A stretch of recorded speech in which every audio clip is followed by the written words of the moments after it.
चलिए हमारा आज का टॉपिक क्या है आपका विद्युत आवेश पर ही है ना।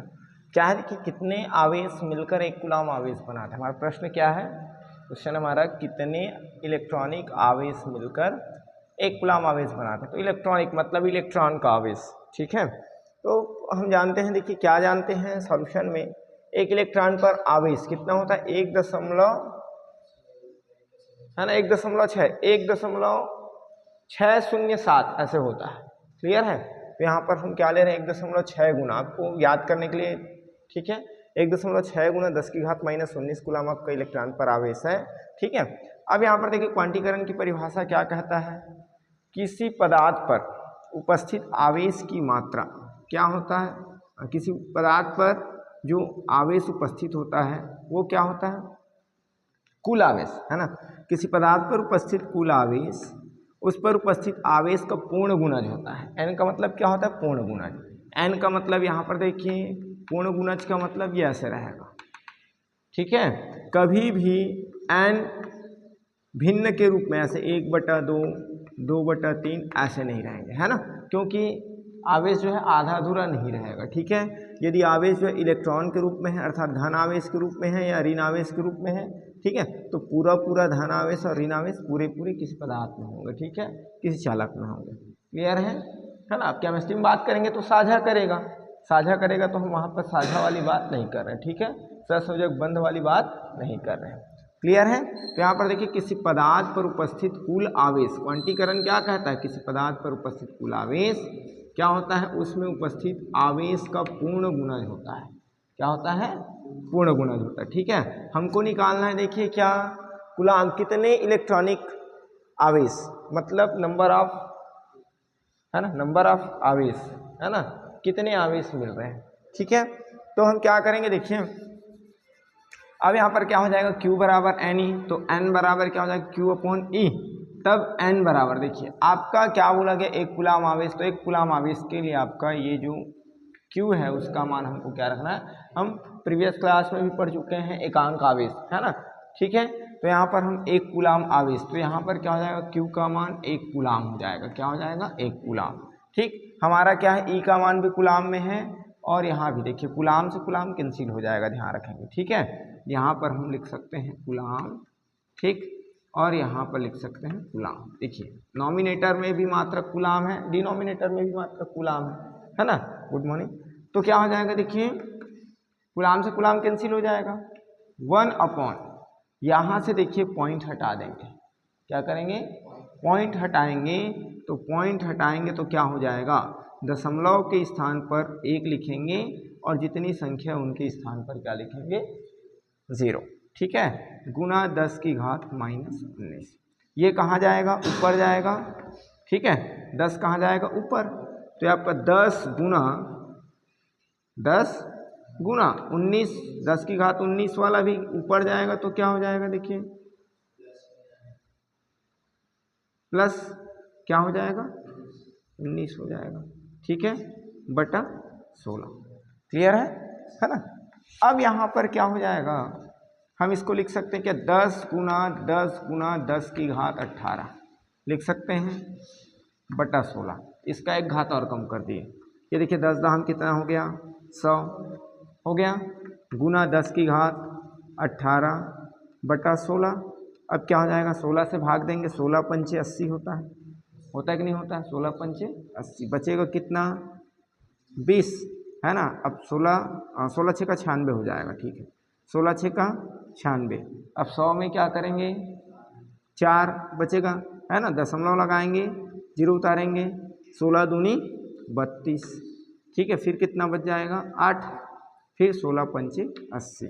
तो यहाँ पर देखिए 6.25 गुना 10⁻18 माइनस नहीं, केवल 18, ठीक है। तो यहाँ पर देखिए कितने इलेक्ट्रॉनिक आवेश मिलकर, अतः देखिए 6.25 गुना 10⁻18 इलेक्ट्रॉनिक विन्यास मिलकर एक कूलाम आवेश बनाते हैं।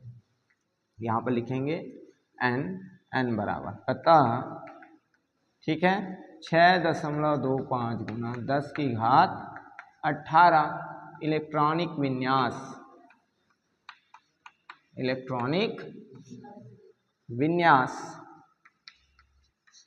मिलकर एक कूलाम आवेश बनाते हैं। क्लियर है?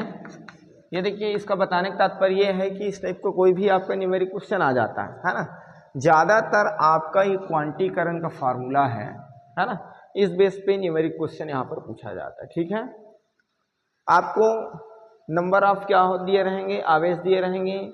ठीक है, तब भी आप क्या कर सकते हैं, एन का मान दिया है, ई का मान तो आपको पता है पहले से। ठीक है, एन का मान दिया और ई का मान पता है, तो किसी चालक पर कितने आवेश हम ज्ञात कर सकते हैं, कर सकते हैं कि नहीं कर सकते हैं। ठीक है, यहाँ पर भी वही चीज़ दिया है, हमको क्या दिया है, देखिए कितने इलेक्ट्रॉनिक आवेश, तो आपको क्या दिया गया है, क्यू का मान दे दिया गया है ना, और ई का मान, क्यू का मान दिया गया है, और ई का मान आपको पता है, ई का मान फिक्स्ड है, वो क्या है, अचर है ना, वो चेंज होने वाला नहीं है। ठीक है, तो यहाँ से आपका लगातार एक क्वेश्चन बन रहा है। ठीक, तो इसको आप अच्छे से करेंगे। ठीक है, यदि एन और ई का मान दिया है तो डायरेक्ट मल्टीप्लाई कर देंगे, जैसे इसमें क्या दिया है, क्यू और ई का मान दिया है, या क्यू और एन का मान दिया, तो ई का मान तो हमको पता है ना, कभी कभी बोल भी सकता है कि भाई इलेक्ट्रॉन पर आवेश की गणना कीजिए, तो क्यू और एन का दिया रहेगा, तो ई का मान निकालना है। ठीक है, चलिए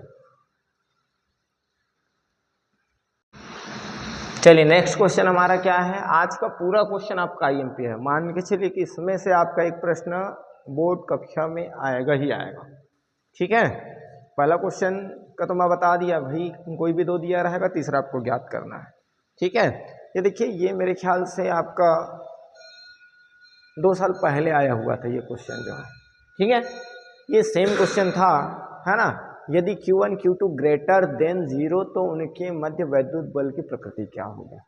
Q1 Q2 ग्रेटर देन, है ना, क्या है, शून्य से बड़ा है, हमारे पास क्या है, दो आवेश है, और दोनों आवेश मिला करके, दोनों आवेश का जो मल्टीप्लाई है, ठीक है, दोनों आवेशों का क्या है, मल्टीप्लाई जो प्रोडक्ट है वो क्या है, वो क्या है, शून्य से बड़ा है। तो शून्य से बड़ा कब होगा, है ना, यदि हम माइनस क्यू और माइनस Q1 और माइनस Q2 लेंगे तो माइनस माइनस प्लस होगा, Q1 इंटू Q2 आएगा। ठीक है, अब पॉजिटिव वैल्यूज क्या होते हैं, 0 से बड़े होते हैं। क्लियर है, यदि हम क्या करें, minus plus Q1 into plus Q2 लें, तब क्या होता है, प्लस इंटू प्लस प्लस होता है, तब इनका प्रोडक्ट भी क्या हो जाएगा, पॉजिटिव आएगा, धनात्मक आएगा। ठीक है, धनात्मक आएगा, तो भाई धनात्मक आ रहा है मतलब वो शून्य से क्या है, बड़ा है ना, तो हमारा क्या हो जाएगा, देखिए यदि Q1 और Q2 ग्रेटर देन 0 तो उनके मध्य वैद्युत बल की प्रकृति क्या होगी, तो प्रकृति क्या होगी, कैसा बल लगेगा, प्रतिकर्षण बल लगेगा। आ रहा समझ में, क्योंकि हम जानते हैं, क्या जानते हैं, सजातीय आवेशों में क्या होता है, प्रतिकर्षण होता है, और हम यहाँ पर किसके बारे में बात करें, आवेश के बारे में बात करें। विद्युत है तो क्या होगा, आवेश, है ना, आवेश क्या होंगे, जब तक आपका आवेश इलेक्ट्रॉन और प्रोटॉन क्या होंगे, मूवमेंट नहीं करेंगे, नहीं चलेंगे, तब तक आपका विद्युत धारा प्रवाहित नहीं होगा। क्लियर है ना, तो यहाँ पर आपका स्पष्ट हो जा रहा है कि भाई दो आवेश, है ना, जिसके बारे में हम बात करें, तो दोनों आवेश कैसे सजाती हैं, और सजाती आवेशों में क्या होता है, प्रतिकर्षण होता है। तो यहाँ पर देखिए, यदि Q1 इंटू Q2 बड़ा है 0 से, तो उनके मध्य वैद्युत बल की प्रकृति क्या होगा, प्रतिकर्षण, है ना, प्रतिकर्षित करेंगे वो एक दूसरे को। ठीक है, एंड सेम कंडीशन यहाँ पर देखिए, यहाँ पर देखिए दो आवेश हैं, और दोनों आवेश कैसे हैं, दोनों आवेशों का प्रोडक्ट क्या है, 0 से छोटा है, तो यहाँ पर क्या करेंगे, plus Q1 into minus Q2 is equals to क्या हो जाएगा, is equals to minus Q1 Q2, और 0 वाली वैल्यू हमेशा शून्य से छोटा होता है ना, पूर्णांक संख्या में हम जानते हैं, नहीं जानते हैं, इंटीजर नंबर से। ठीक है, ऐसी सेम कंडीशन क्या हो जाएगा, इनके आवेश को चेंज कर दें, तब क्या हो जाएगा, यहाँ पर सेम कंडीशन है। ठीक, तो यहाँ पर बल की प्रकृति क्या हो जाएगा, आकर्षण बल लगेगा, एक दूसरे को क्या करेंगे, आकर्षण, ठीक है, अट्रैक्ट करेंगे, अट्रैक्शन फोर्स एंड रिपल्सन। ठीक है, फर्स्ट वाले में क्या हो जाएगा, रिपल्सन, सेकेंड में क्या हो जाएगा, अट्रैक्शन। क्लियर है, ठीक। अब यहाँ पर देखिए, आपके दिमाग में भी आया होगा कि भाई हम लोग राह चलते चिड़िया को क्या करते हैं, बिजली के तार में बैठते देखते हैं, और धोखे से हमारा हाथ लग जाए तो क्या हो जाता है, क्या हो जाता है, हाँ, झटके का आभास होता है। कई लोग तो क्या हो जाते हैं, वहीं पर लटक जाते हैं और लटक कर उनका डेथ भी हो जाता है कि नहीं होता है, ठीक है ना। तो यहाँ पर ऐसे क्यों होता है, ठीक है, इसको जानने का प्रयास करेंगे। तो यहाँ पर देखिए, चिड़िया खुली उच्च शक्ति विद्युत लाइन पर बैठती है, ये देखिए खुली विद्युत लाइन पर, ये ऐसे, ठीक है। यहाँ पर चिड़िया क्या हो जाएगा, बैठेगा, है ना। तो बैठेगा तब क्या हो जाएगा, देखिए ये केवल एक लाइन पर बैठ रही है ना, ठीक, एक लाइन पर बैठ। जैसे हमारे पास देखिए घरों में हम क्या करते हैं, घरों में हम, है ना, बल्ब जलाने के लिए से 2 लाइन का उपयोग करते हैं। इसमें से एक लाइन कट जाए तो क्या होता है, एक लाइन कट जाए तो क्या होता है ना, बल्ब नहीं जलता है, ठीक है। यहाँ कहीं क्या है, आपका स्विच है, क्या है, स्विच है, ठीक है। मान लो यहाँ से एक वायर भी फॉल्ट हो गया तो हमारा बल्ब नहीं जलता, मतलब परिपथ पूरा नहीं हो पा रहा, ठीक है। बल्ब कब जलेगा, जब हमारा परिपथ पूरा होगा। सेम वही कंडीशन यहाँ पर है कि भाई चिड़िया जो है तार पर तो बैठी है ना, ठीक है। अब परिपथ पूरा होने के लिए, ठीक है, इसको किसी न किसी के साथ क्या होना चाहिए, संपर्क में होना चाहिए, ठीक है। हो सकता है कि जैसे हम लोग पकड़ते हैं, जैसे मान लो यहाँ पर कोई व्यक्ति है और कोई व्यक्ति है, मान लो ये क्या किया, पकड़ लिया, है ना, पकड़ लिया, तो इसका संपर्क कहाँ से होता है, भूमि से होता है, और भूमि में क्या है, बहुत सारे आवेश है, ठीक है, बहुत सारे आवेश हैं, ठीक है। तो यहाँ पर देखिए आवेश, अब आवेशों का क्या होगा, मूवमेंट होगा, है ना। आवेश क्या करेंगे, आवेश क्या करेंगे, प्रवाहित होंगे ना यहाँ पर। तो यहाँ पर देखिए मानव शरीर जो है चालक है, ठीक है। जैसे ही हम क्या करते हैं, किसी चालक तार के संपर्क में आते हैं तो आवेश हमारे शरीर से होते हुए वो कहाँ चला जाता है, पृथ्वी में चला जाता है, ठीक है, भूमि में चला जाता है, जिससे क्या होता है, देखिए परिपथ पूरा हो जाता है और हमें क्या लग जाता है, झटके का आभास होता है, हमें करंट लग जाता है। बल्कि क्या होता है, चिड़िया के साथ ऐसा, है ना, संभावना है ही नहीं, मान के चलिए, ठीक है, क्योंकि वो पृथ्वी के साथ संपर्क में नहीं होता, इस कारण वहाँ पर क्या हो जाएगा, परिपथ जो है पूरा नहीं हो पाता है। क्लियर है।